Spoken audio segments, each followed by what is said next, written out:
Welcome to the Sharon Fitzmaurice podcast, where we celebrate the resilience of the human spirit. We're proud to be partnered with intothewestadventures.com. And if you've ever thought about going on a Camino trip, well, I can definitely recommend it from personal experience. They have lovely and amazing trips and guides.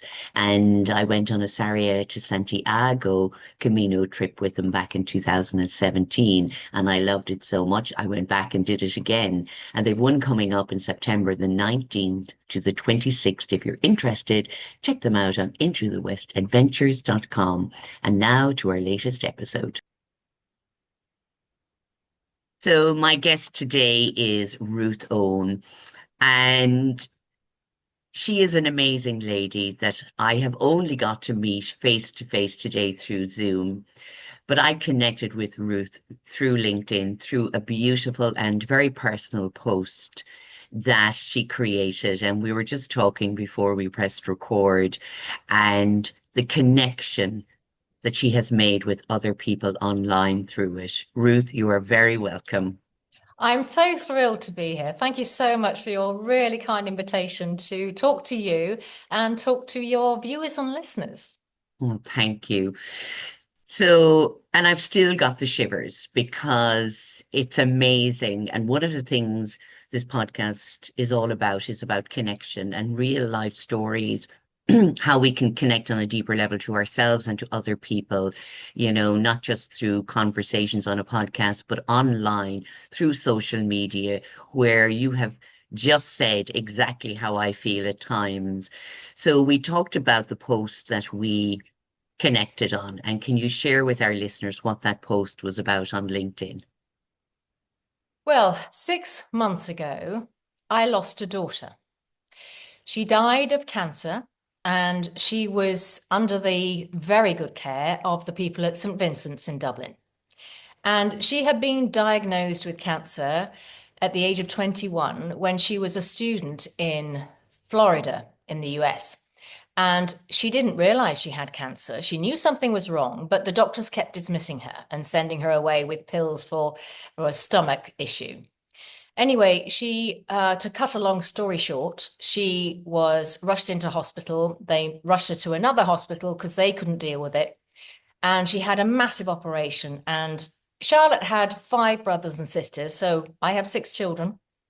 And we all turned up at the hospital in Florida and she had an operation. And then she went on to have immunotherapy, two further major operations in the States. And then they said, okay, we're going to try chemo. And she wanted to be home. She was born in Dublin and she grew up there and she wanted to be close to her friends. And when I say friends, she had a lot of friends. Sharon, at her funeral in Donnybrook, 450 20-somethings came to her funeral. And they weren't just social media friends. They were friends that she really cared about and who really cared about her. So I wrote this story on LinkedIn really to mark the 6 month time scale since she'd left this world. And at each stage, as your viewers and listeners will know, when you're dealing with loss, it's a milestone and it is a test. It really is a test to gather all your strength and to look for something beyond the pain and the tragedy that you're going through. So I took this story, which I regarded as epitomizing what Charlotte was about. She was 22 when she died, but she was like this, I call her a human supernova. She had so much light and love and laughter about her that she lit up every room she went into, and she created these amazing connections with people wherever she went. And she was mad keen to have a dog, and the illness meant that she couldn't commit full time. So she agreed to foster a puppy for a short time. So we went to the dog's home, in Swords, and we found this tiny little scrap of a thing that was so nervous and skinny, and she'd been found by the side of the M50, and all her brothers and sisters had died. When I say Sharon, Charlotte just fell in love with this thing. So we took her home, and of course, I do the walking and the feeding, and Charlotte just loved this dog. Anyway, when Charlotte was coming towards the time when she had to give the dog back, it was all very traumatic. But she gave the dog back to the dog's home. And then, of course, Charlotte died. And two families came forward and said they would like to adopt Rue, as Charlotte had called her. So she went home with the families, but after a very short time, they both gave her back because Rue was so energetic. She was full on the whole time. And it was a source of great sadness for me and all of Charlotte's friends that we couldn't find a family for Rue. But the children had her brothers and sisters had organised a ball in Carlow on the occasion of Charlotte's birthday to raise funds for the scientist who does research into Charlotte's really rare form of liver cancer. So at this ball, this girl rushed up to me and she goes, "Hi, I'm a friend of Charlotte's and I live on a farm and we've adopted Rue and she's in heaven. You know, we have 6 other dogs. She can play with them all day. She's got all this space to run around." So that was just wonderful. And then in January, I got a phone call to say that Rue had been taken to the vets. She'd developed a cough and the vets did some investigation. And sadly, 3 days later, Rue died. And it turned out she also had cancer. So she was a year old, Charlotte was 22, and they both died far too early from cancer. So I wrote this story in LinkedIn simply for the joy of sharing a story that I felt had hope. Because at the end, I said, you know, it was almost like Charlotte decided she wanted her little pal with her because she was missing her so much. So she called her home. Mm. And you know, that post, I cannot tell you, I have been blown away by the response. And the fact is that 141,000 people have seen that post. And it was just mind blowing to me that people obviously connected with not only the story, but the sharing of something very personal and very moving. And I think people are crying out for connection, for meaning, for community. You know, I mean, we spend a lot of time on social media and, you know, talking to people virtually, which is great. But I think there's such a need at the moment to really connect with where you are, with who you are, with all the community and people around you. And I think for me, I think we're at a choice point as humanity. You know, do we go with the chaos in the world out there and the threat of all these terrible things that are unfolding? Or do we concentrate on ourselves and do we foster as much love and compassion and connection as we can where we are right now? Wow, Ruth. And I said that to you before we started as well, because that just inspires me even more to promote connection and community and meaningful conversations just like this one. That post, as you said, reached out to that many people on a social media platform.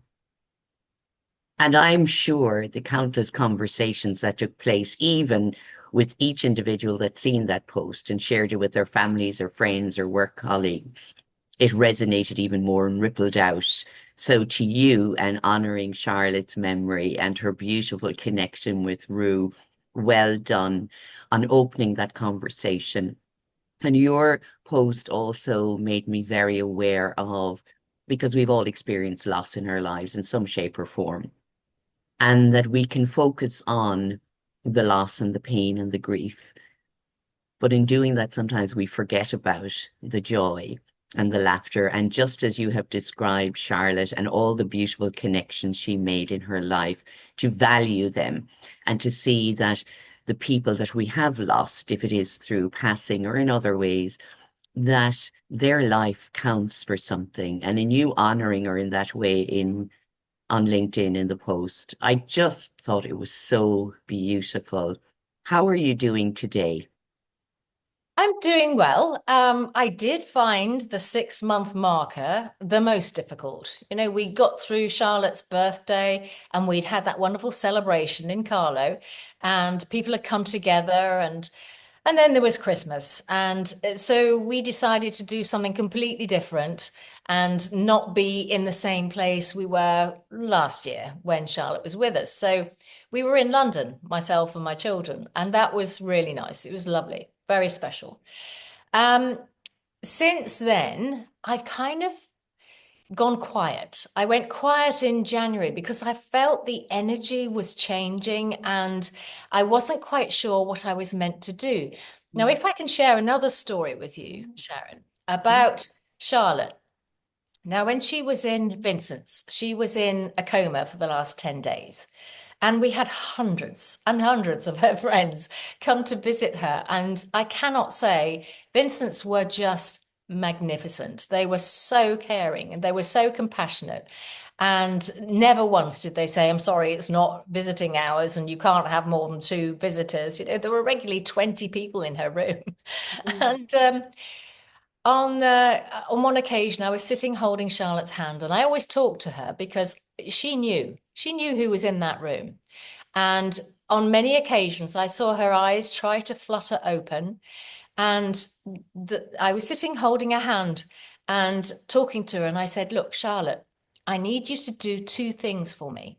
First of all, I need you to let me know that you're safe and you're well and you're happy when you get to where you're going. So send me a sign. And the other thing I want you to do is I want you to help me because I have no idea what I'm meant to do next." So, those 2 points in mind, I will tell you what happened, if I may. Um, when Charlotte was in hospital in Boston, we talked about signs from the other side of passed on loved ones. And there was a story that she shared about a friend of hers who came to visit, and she brought a little ladybird that her mum had given her when Natalie was 12. And very sadly, her mum died of cancer shortly after. But Natalie had treasured this ladybird and she gave it to Charlotte. And so Charlotte and I talked about it, and we decided that ladybirds were a wonderful way to let somebody know that you are fine when you're on the other side. So when I got home to Yorkshire after I come back from Dublin, for about 3 days, I kept seeing ladybirds on my window. And they were not just kind of in the middle of the window, they were tucked underneath the sash windows. They were tucked underneath, and I was going, "What's that?" And when I looked, it was a ladybird, and I kept seeing them. And then one I found inside the apartment, even though I hadn't opened the window. So I knew Charlotte was with me. mm, So I kept talking to her and I kept saying, "I need you to let me know what I need to do." And here's the message that I got was that an idea that I had had to start a community in my town was a supper club for singles over the age of 50. So I started doing this. Actually, I've been doing it for about 5 months now. And when we started, there were just 8 of us. And I didn't want just anybody there. I wanted to curate the community. I didn't want just anybody turning up. I wanted to be well, I was looking for good eggs, as I call them, really good, fun people who could add something to the proceedings. So now, 5 months later, I have 50 people who are in the supper club. And I just think I am so happy that that Charlotte was she was a force of nature, and clearly she still is because she pushed me to do that. And it's given me so much joy, but also it's giving other people so much more opportunity to meet like-minded people, because when you're over the age of 50 or even midlife and you're on your own, it can be really, really challenging to meet other people who you know are also single. So whether it leads to friendship or partnership or even a romantic connection, it doesn't really matter. The point is that we're all coming together and we're sharing fun and laughter and joy and new connections. So that is something I am so, so grateful to Charlotte for. Oh, that is just so inspiring, Ruth, and amazing. And I congratulate you on moving towards something again where you're valuing that community and connection and real life conversations and the fun and the laughter. You know, you are a testament to Charlotte because she must have got that life force from somebody. And I have a feeling it may be from you because I know from reading your bio even that you've had such experiences in life. But if we go back, which I like to say, we go back to see how far we have come. You started off life not staying in the family, being adopted by another family. Tell us what happened there, Ruth. Well, I only found out the true story when I traced my birth mother, which was when I was 30. I was just about to turn 31.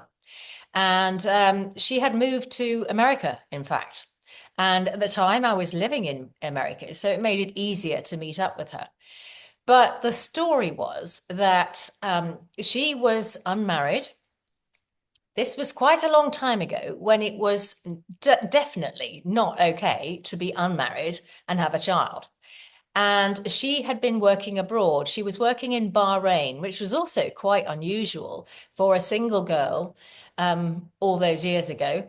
And she had come back to London and with the intention of keeping me in a mother and baby home there and going to work and supporting me. And her mother, who apparently was quite the lady, she was very Hmm. stern. And she came down to London and literally frog marched my mother back home to the Wirral, which is near Liverpool. And she kept me hidden. You know, my poor mother, she wasn't allowed out of the house. And when I came back from the hospital, my mother told me that I was put in the garage with the door closed because she didn't want the neighbors to know about me. So then my mother's older brother and his wife decided to adopt me. So I went to live with them and I was with them for a week. And then my grandmother and her husband, my grandfather, said, no, no, no, no, we can't have this. The child will have to be adopted. So I went to live with my third family, aged just 16 days, and grew up with the most wonderful couple who just loved me unconditionally. And I could not have asked for more. And it was only later when, excuse me, when I understood the story and the hardship and the heartache that my mother had gone through, then as an adult, you can rationalize it. You can see why things had to happen that way. But for all of those years, I had been looking for the missing piece of the puzzle, because there was a whole section of my life that I knew nothing about. And I had no information about where I'd come from. So I decided to find the answers. So I was very fortunate and things fell into place for me. Once I decided that that's what I was going to do, it all fell into place. Now, it could have gone horribly wrong, Sharon, and I'm sure there are stories where, families have moved on, people have moved on, they've built a new life, and they don't want to be reminded of what they consider to be an error, a mistake, right? But it was not like that for me. It was a wonderful experience, and I I saw my mother quite a few times actually, and introduced her to my children too. And I found my father a year later after I found my mother. And so here I was, having grown up with one sister and thinking that was really boring. I wanted more sisters, I wanted brothers. And all of a sudden, I found out that I am the oldest of eight. So it's so funny how things do work out. But yes, it was a journey for me because I always felt like I didn't fit. I always felt like there was something different about me. So I think we all have that to some degree. And what I would say to anybody who's struggling with feelings of not belonging is you do belong. You are here for a reason, and you have a very important job to do, even if it's not in the physical world actually doing a job. The impact that you can have on your neighbor or a stranger at a bus stop, whatever it is. So I carry that with me now, and I don't feel like I don't belong, that I'm a misfit. You know, it was a journey to understand that. And, you know, my philosophy is also that we never stop learning, that every day is an opportunity to understand yourself a bit better and to be able to give to others in a way that sustains you. Because I was in a relationship that did not sustain me. And I was giving, giving, giving and getting nothing back. So I've been ups, I've had a few ups and downs, but I think maintaining a connection to yourself is so important. And I have built that over the last couple of decades, really. And it's a process that never stops. And I'm sure you're the same, Sharon, you know, because life is constantly throwing us things from left field, as they say, Mm. where you think, what is this about? Where is this coming from? Why is it happening? But if Mm. you can maintain that kind of solidity within yourself, I know who I am. I know I am worthy. I know I am enough. I know I am love. That's what we all are. And if you can embody that, it's going to shine out of you. Well, it's definitely shining out of you, Ruth. And everything that you've said, you're echoing a lot of the things that I would say myself when I'm sharing with my own groups and clients and everybody. It's to come back and connect in with that part of yourself.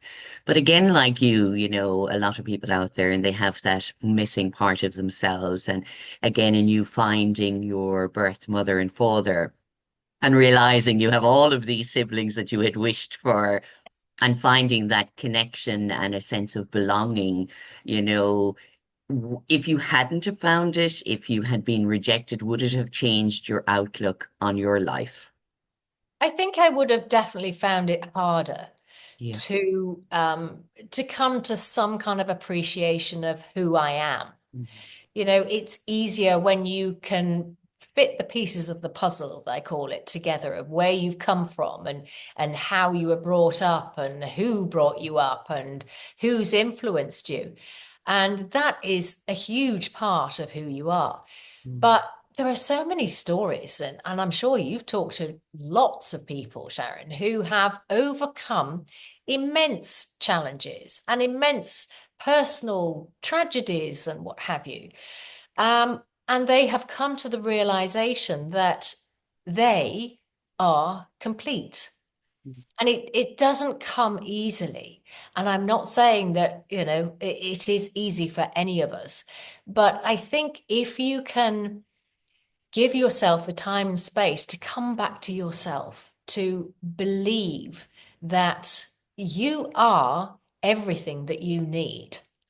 And that's what I'm trying to convey to the people in my supper club, because a lot of them are, you know, they've been on their own, perhaps after a divorce or their spouse has died, and they're looking for something or somebody to fill the void. Well, that's not going to work in the long term.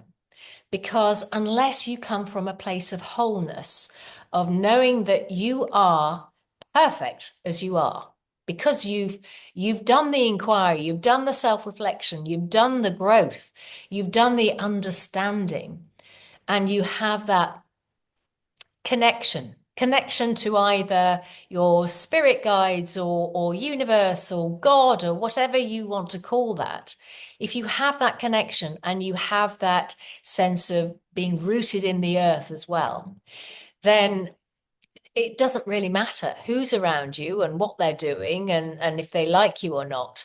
So, I mean, for a long time, I was a people pleaser because I thought that that was how you got people to love you. You know, if you did things for people and you gave and gave and gave. But actually, being really healthy involves having boundaries so that you know when somebody is taking advantage of you, so that you understand that you are worth more than being taken advantage of.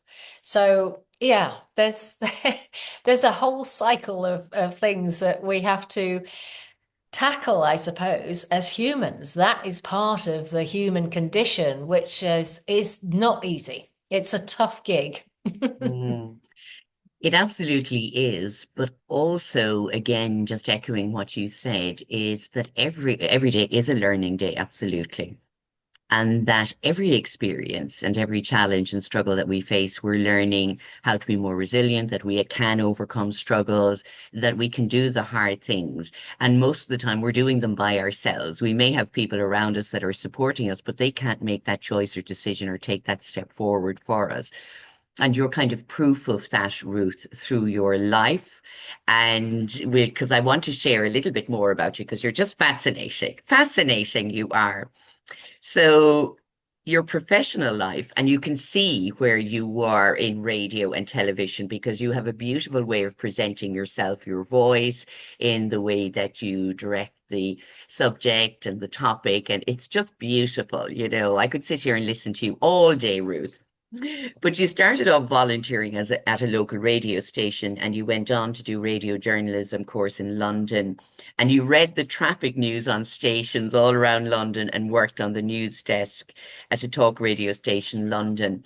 But what fascinated me was you cut your journalistic teeth on a huge national story on child abuse in the mid 80s and you were offered your dream job. Tell us about that, Ruth.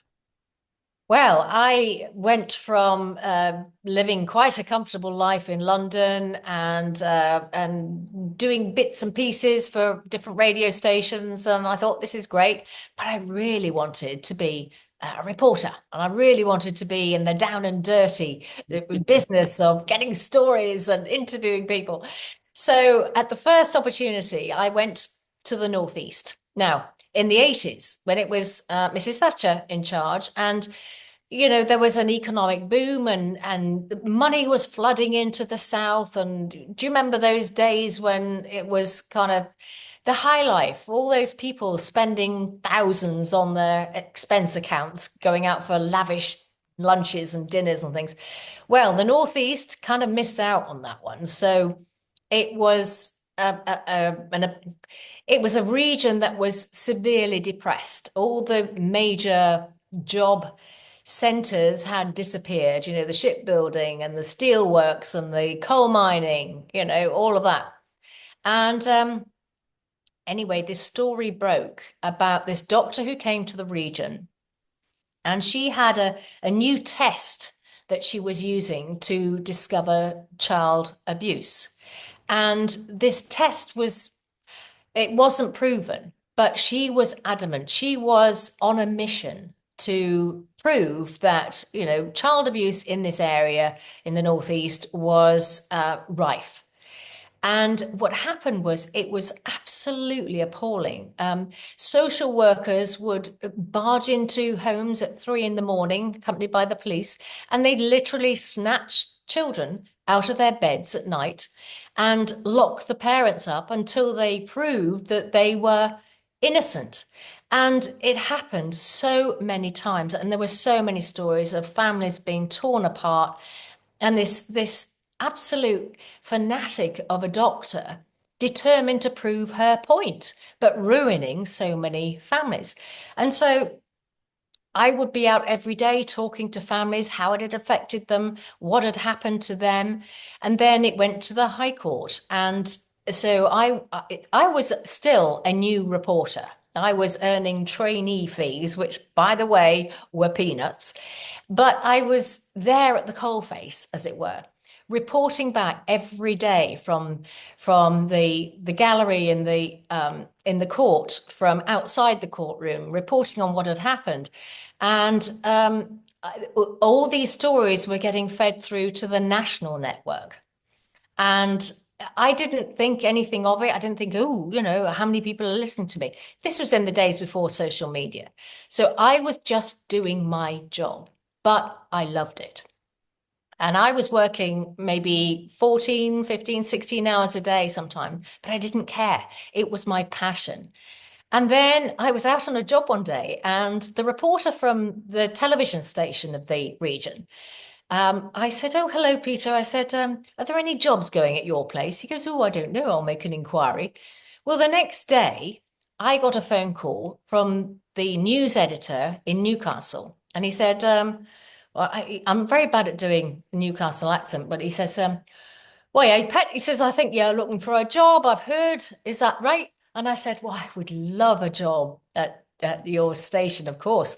He goes, "Well, I think there's a job coming up. I don't know for sure, but as soon as I know, I'll let you have it because I'm not going to advertise it. I want you." And I'd never met this man. I didn't know his name.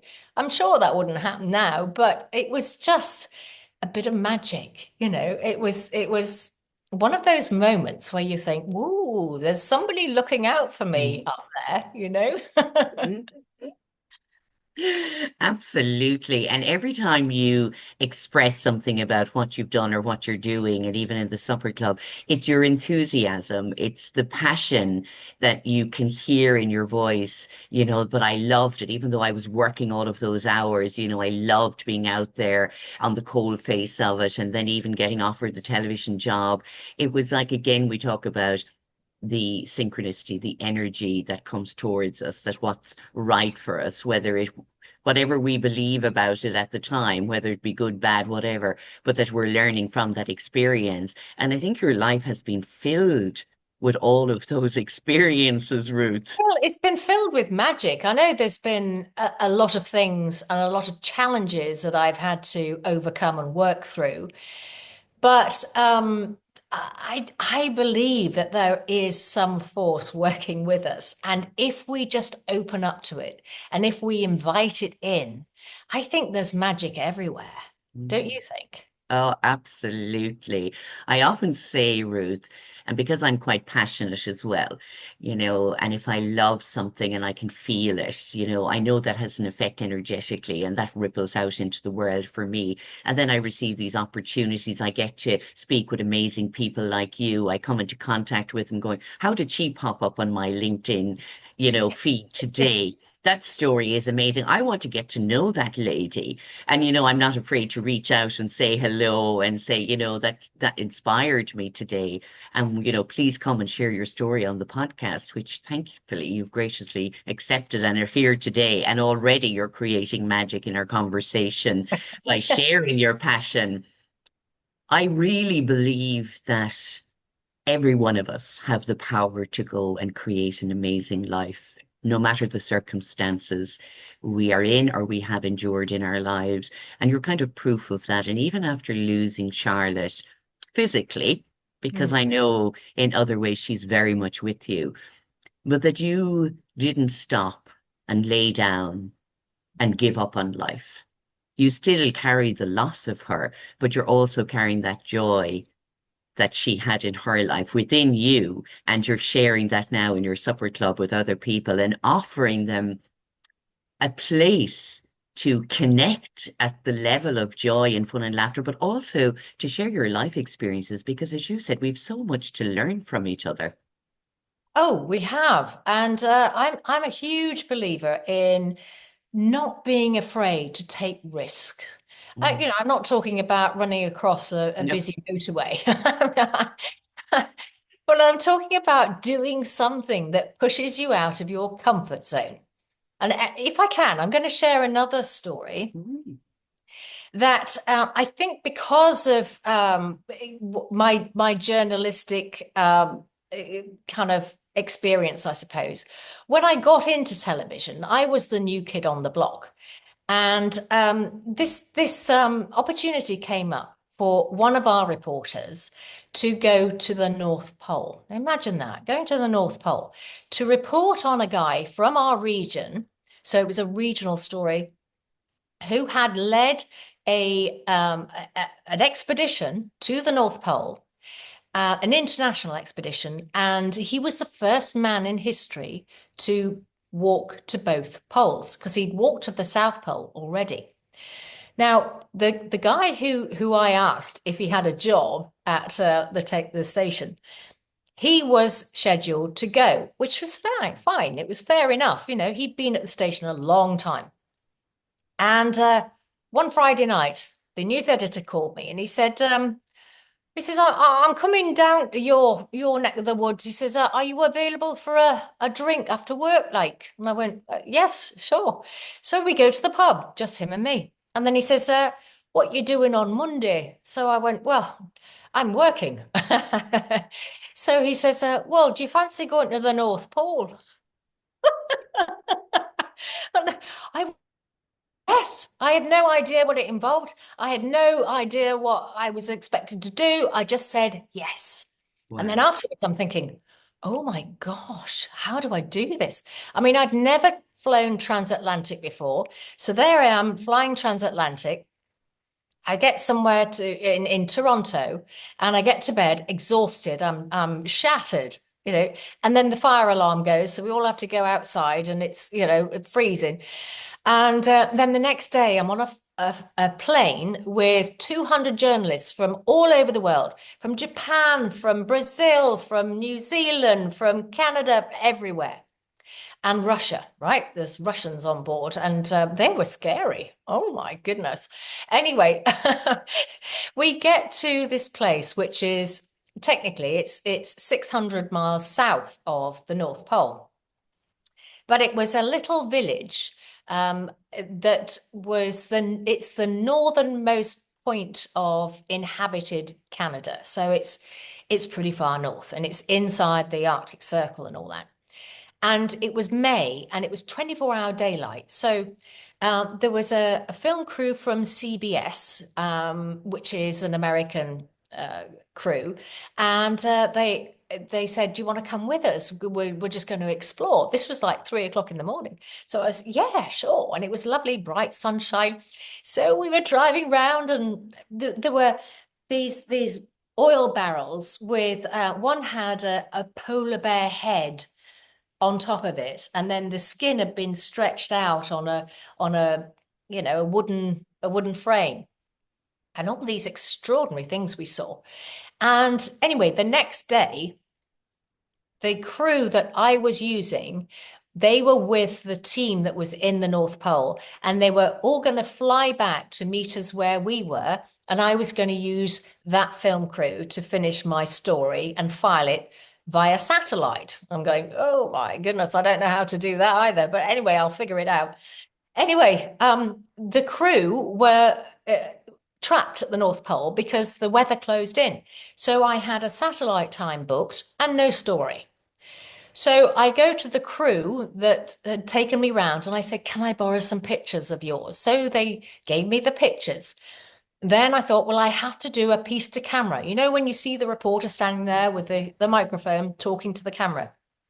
And there was some poor chap. He'd spent like 2.5 days traveling from the outback in Australia to be at the North Pole. And I said, please, can you just point your camera at me and I'll just talk for 20 seconds and I'll do it in one take. Just stand and point. And he goes, I'm so tired. I just want to go to bed, but I'll do it for you. So I got my piece of camera and then I had to go to this hut that had a telephone. This is before the days of the internet, people, right? So I've got these earphones on and I have a piece of paper that has my handwritten script on. And I have no idea whether this is going to work. And all I hear is somebody go, go. So I start reading this script and I get to the end of it. And then I hear a familiar voice from Newcastle going, whoa, that was great. It was like, oh my goodness, this actually worked. You know, I mean, it was just a miracle, just a miracle. And then the following day, Robert Swan and his team landed on the ice. It was an ice runway, and got off the plane. And there were 200 of us journalists, on the ice waiting for him. And he looks around all the journalists, and he sees me, and he goes, "Hello, Ruth." And everybody goes, "How does he know you?" Well, many years before that, I had been at university, and he was in his final year, and I was in my first year. So he had remembered me, and You can't make these things yeah, up, Ruth. cannot make it up. So we did this interview, and he said, "Hello, Mum," and all that kind of stuff. And then the news editor said to me, "Well, you better go with him because he's going to go to Downing Street to meet Maggie Thatcher." So I went with Robert Swan to Downing Street, and he met Maggie Thatcher and all that. And I'm thinking, this is a whole different world, right? Now, fast forward, I don't know how many years it was, but many years, like maybe 20 years. And I'm going into court in Dublin to try and get unmarried, right? And I get into the courtroom before anybody else because I just want to see the lay of the land, get comfortable, kind of take a few deep breaths and everything. And I see this newspaper open on a desk. And as I'm looking, I see a big picture of Robert Swan and a story about what he's done in his life. And I take that article, I'm thinking, this is extraordinary. So a couple of years later, I think, well, I'm going to find Robert Swan. That article was there for a reason, right? So I track him down. It took me about 7 months to track him down. He was up a mountain somewhere in Chile training to go on another expedition to the South Pole. So he says, Ruth, he goes, can't stop. He said, I'm going to be in London on the 13th of November. I'll see you there. I'll see you under the London Eye at 1 o'clock, and put the phone down. So I follow my instincts, right? I need to see him. So I go to London, and we have lunch, and then he's listening to my story. And then he says, "You need to come to Antarctica." And I said, "Sorry?" He goes, "Yeah, I'm leading an expedition next March." He says, "Get yourself on there." He said, "It'll do you the world of good." So, so I end up going on an expedition to Antarctica. And I have to say, it was the most extraordinary, life-changing thing I've ever done. And I was so privileged and so lucky to have had that opportunity. But that's what I'm coming back to, is that you never know where something's going to lead. So if somebody offers you a little taste of magic, take it, because you never know where it's going to take you, right? Wow. Ruth, I could sit here and listen to these stories forever. I mean, they're life experiences that most people will never have in their lives. But even just listening to you, again, it's that thing, everything is possible. There is opportunities out there and there is magic out there. But again, it's you. You didn't stop and say, oh, well, that's not something that I could do. I'll track Robert Swan down after all these years. Yes, I'll go and meet him for lunch. And then you were offered another opportunity. So again, it's you taking that step forward always. And I think that's why a lot of people get stuck. They say, nothing ever comes my way, nothing ever happens, because they're not out there almost seeking new experiences or creating new experiences like you have done in your life. Because as I said, you have certainly had so many experiences and you have created a lot of them because you have had, as we'd say here, the gumption or the bravado or the belief that, well, sure, what have I got to lose? Well, I mean, what's the worst that can happen, Sharon? Somebody turns around and says, "No, go away." So what? Move on. Yeah. Don't hang on to the things that didn't work. Look for the things that will work or might work. or there's even a slim chance of it working. If you want something, go for it. Try it. Because listen, if you ever read that book, the five top regrets of people who are Mm, dying, and a lot of them say they wish they hadn't worked so hard, and there's some truth in that, and they wish they had loved themselves more. So I think it's about deciding what shows you that you love yourself. I mean, I love adventure. I love travel. I love being spontaneous. And that's not for everybody. And I get that. We're all different. We all operate on different software systems, if you like. But it's finding that balance for yourself as to what you're comfortable doing and what you say, that is not me at all. So just try things. That's what I mm. want to say. Oh, I love that. You were just fascinating in so many ways. And I go back to if your birth mom had kept you, do you Mm. think your life would be very different to the life you have now? It would be absolutely, totally different. There is no two ways about it. I would be a different person. So the other thing that I like to reflect on is these things that happen to us, we are the sum total of what we've lived through, right? And it's always a fascinating thing to think, you know, what would have happened had I not done this or not done that. But the fact is, you did, and you are where you are. And it's about making the most of that, sort of seeing all the little gateways that opened and the doors that you went through, and saying, well, that happened for a reason.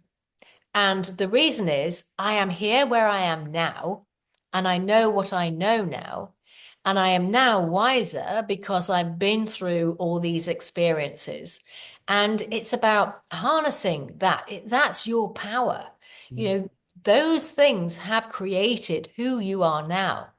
So then sitting here now, then we say, okay, where do I want to go next? What would I like to experience next? What would I like to create next? And if you have an intention, that is half the battle. If you're not sure, as I wasn't sure for quite a long time, there was a period of my life where I literally lived like a hermit because I wasn't sure who I was. I wasn't sure what I should do. I wasn't sure. I didn't have any confidence because it had all been dismantled. I was literally in pieces. I had to put myself together again. So for a long time, I wasn't on social media. I didn't go out. I didn't have friends. I had one friend that I saw regularly, but I didn't have a social life. And I think that period was necessary for me to be able to put myself together in a way that was true to me. That I Mm. wasn't trying to fit in with somebody else's plans or fit into the social norm because I'm not normal. Whatever normal is. Whatever normal is. Yeah. I mean, we're all extraordinary. And I think it's about recognizing that, isn't it, Sharon? That we all have some spark of uniqueness that nobody else on the planet has. And there's 8 billion of us. So you are an amazing being. So if you can taste that within yourself, if you can really get to grips with that and understand that you have something very special. You are here for a reason, and it's your job to find out what it is. I love it. If you were to look at your life in the next 10 years and that adventurous spirit that is living within Ruth, what do you think it would look like, or what would you hope it would look like? Oh, I have big plans. Ah, I have no doubt. You know, Do you know, I always told my children when they were very small, they'd say, Mummy, when are you going to die? You know, and how old will you be? All this, you know, the things that children ask. So I just say, look, I'm going to tell you now, I'm going to be around for a very long time, just to annoy you all. Right? So I have no intention of shuffling off anytime soon, but I would love to travel more. And I would love to travel the world talking to people. I Mm. love being on stage. I love the interaction and the energy talking to an audience, you know, one you can see and feel and hear, and just sharing what things that will spark that curiosity in somebody, something that will set something alight within them that they go, oh, I yes, I know what I can do, or yes, that's what I want to do.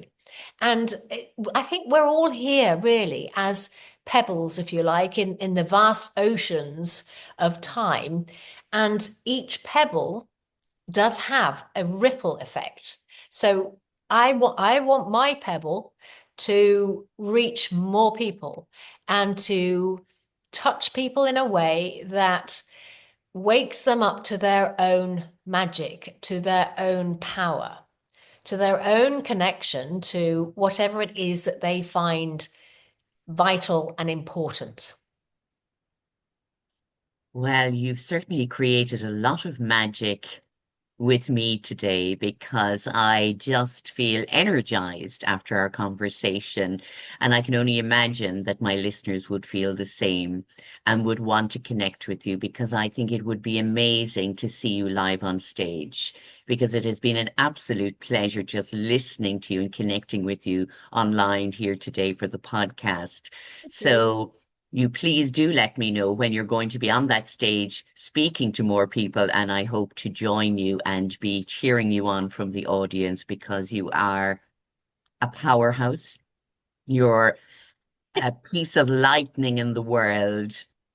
You're like that spark that starts and then it's a beautiful explosion of fireworks in the air.